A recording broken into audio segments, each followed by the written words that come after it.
And this is where things get weird, guys.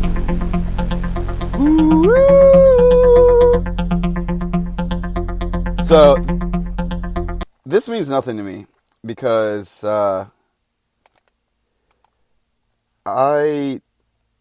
believe there's something more. And I'm not even going to say I believe. I know there's something more. We'll say that hypothetically, in a hypothetical world, I have already seen two experiences of things that are not normal. Like, number one, I was by myself, allegedly. Like I said, this is a hypothetical story. Hypothetically, I was by myself, and I was getting a condom from my truck because I was about to fuck this girl.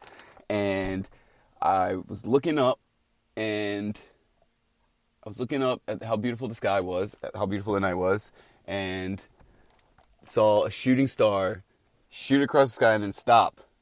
And that shit gave me chills on the back of my neck. And then it took off.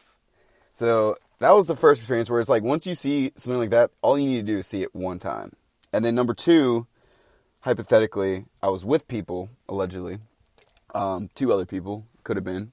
And was leaving like a nature trail and looked up at the sky, and it was like a really gray, overcast day, and like super gray. Like, you couldn't even see the sky. It was just all gray for some reason. I think maybe the time of the day or something. But look up and see a flying V formation, which has been mentioned multiple times with other guests at Rogan, or the flying V formation. It was a flying V formation of like 5 lights in the sky, and I tapped my friends on the shoulder in this hypothetical story, and we all looked up and fucking just silently look at 5 lights in a sideways V, 5 or 7 lights in a sideways V, moving silently, and it was huge. Like I said, it was a gray, overcast day, but it made you wonder, were those 5 lights in a sideways V, were they all individual ships or things, or was it one big thing, and that was just 5 lights? I don't know. So, right there, when he said there's no evidence for aliens, and maybe in this hypothetical story that I just shared with y'all, maybe they weren't aliens in those pieces of technology.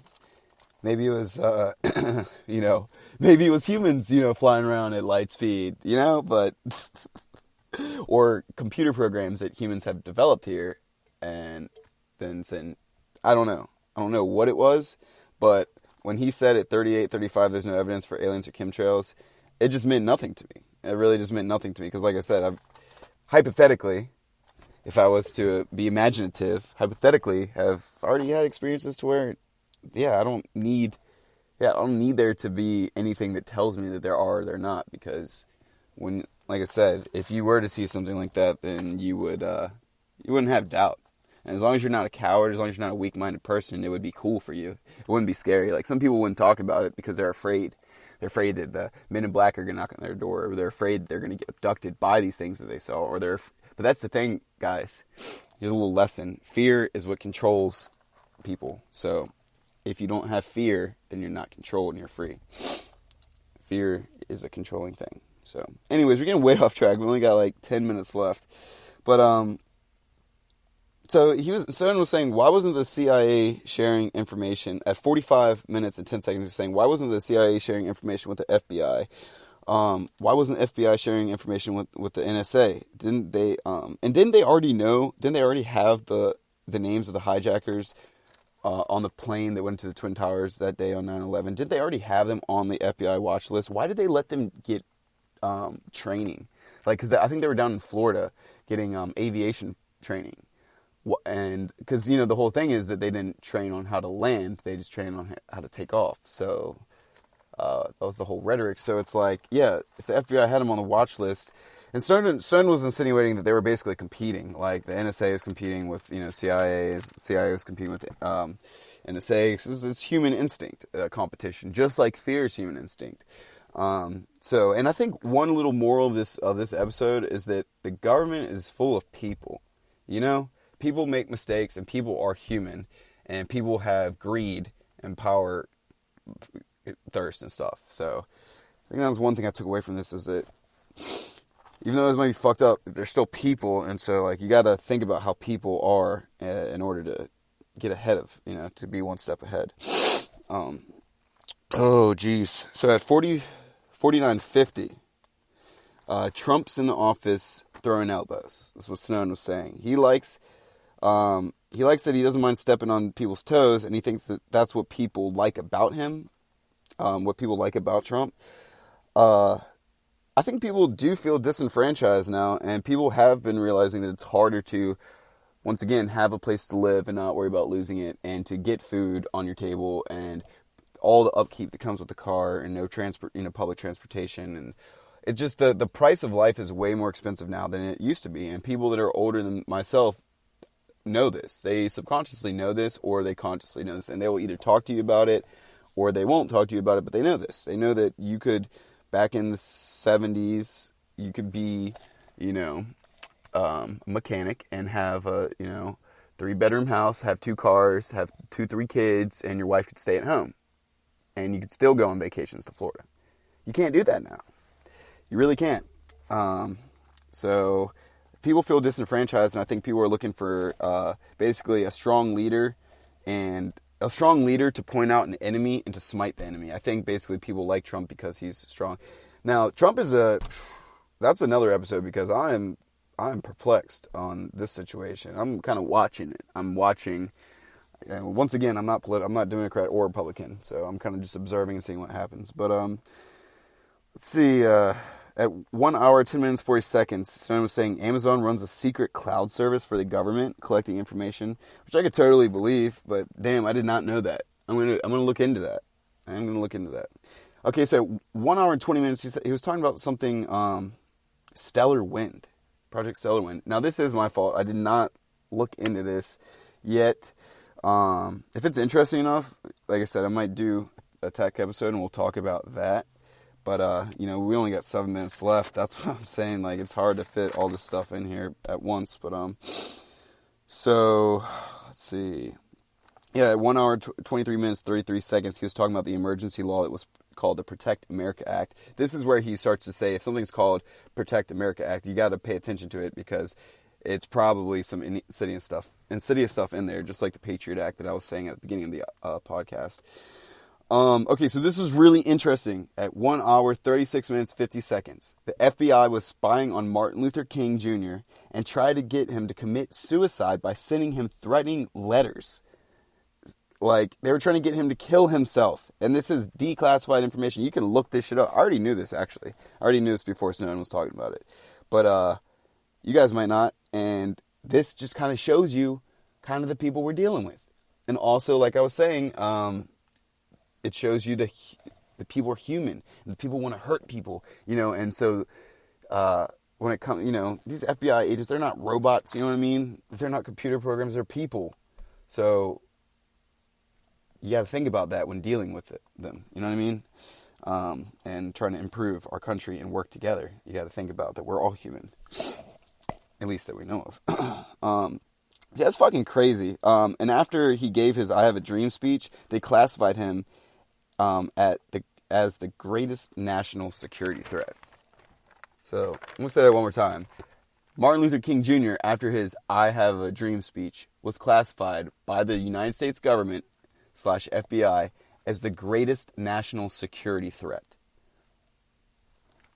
That wasn't that long ago, guys. It wasn't that long ago. All right, so at 1 hour, 38 minutes, 8 seconds, Snowden was saying that loyalty is a good thing when it's in service of a good thing, and only when it's in service of a good thing. And that's so true. If you were loyal to baby killer, and I'm not talking about abortion, but I mean, like, if you were loyal to, like, taking infants and murdering them on the streets, and you're loyal to that group, that's not a good thing. It's not good that you're loyal to them. Loyalty is only a good thing when it's in service of a good thing, and only when it's in service of a good thing.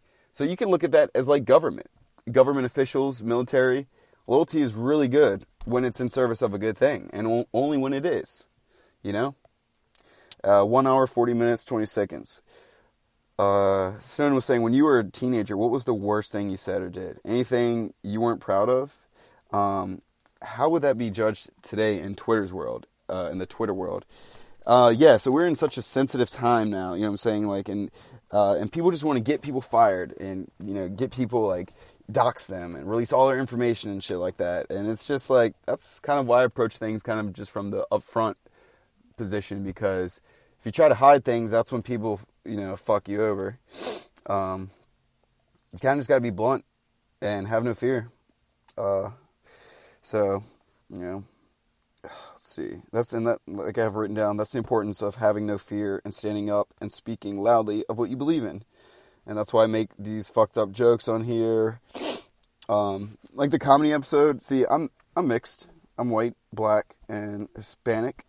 And, like white from Scandinavia as well, like Denmark. So, Viking, black, Hispanic. Like, I feel like it's my responsibility, since I don't have a race. I don't have just one race. It's my responsibility as a mixed person to make jokes about all the races, because it's becoming to the point where certain people can't make fun of other certain people without losing their job or doxxed, or, you know what I mean? So that's where I come in. 1 hour, 41 minutes, nothing is forgotten and everything is remembered when it comes to like what you do on online. All right, so we're running out of time, and I don't want to do a second episode, so I'm just going to kind of end this at saying that at 1 hour, 41 minutes, 58 seconds, AT&T keeps records on you going back to 2008, your movement and your data. Everywhere you go, all the stuff you look up on the internet, AT&T's got that shit. It's called Program Hemisphere. Google that. They also have phone records kept from 1987. So everything that we talk about and everything we do, our behavior, is basically being recorded, and it's going to be used essentially against us, because it's going to be used to advertise to us or to predict our behaviors and stuff like that. Man. Okay, so at 2 hours, 27 minutes, 17 seconds, he was saying there's a way to criticize the Russian government policies without criticizing the Russian people. I think that's the same way for here in America. You can criticize certain things that have happened, but it doesn't mean that the people themselves, it's just like it's the American people probably want to get along with the rest of the world, you know what I mean? When we don't really have much say in what our military is doing, unfortunately. Believe it or not.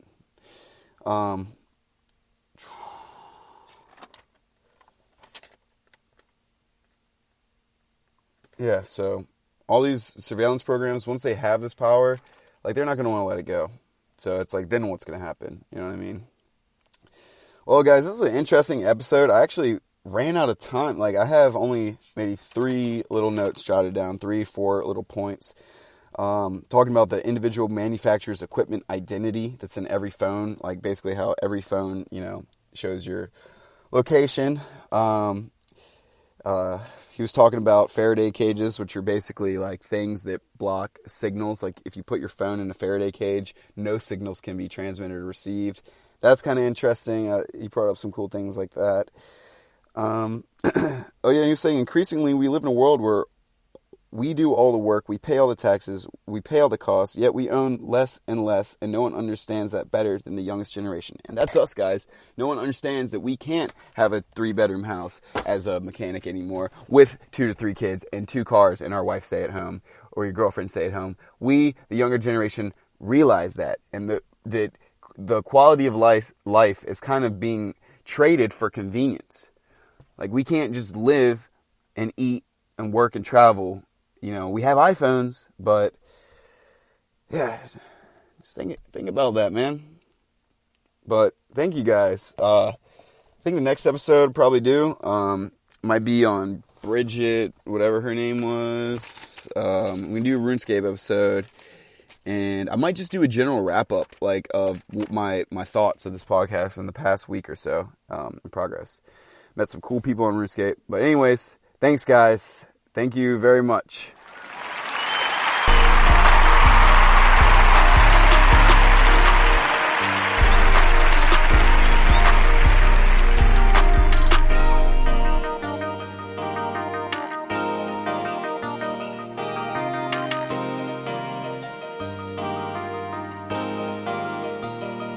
Man, I'm fucking sweating my balls off right now. It's hard for me to even breathe because I speak cryptic riddles. You got a big lip, big shit sitting on the toilet seat, crip walk. I don't even know what I'm saying. Jamie, can you please look that up? Jamie, look up what is a crip walk? Just make sure I'm rapping.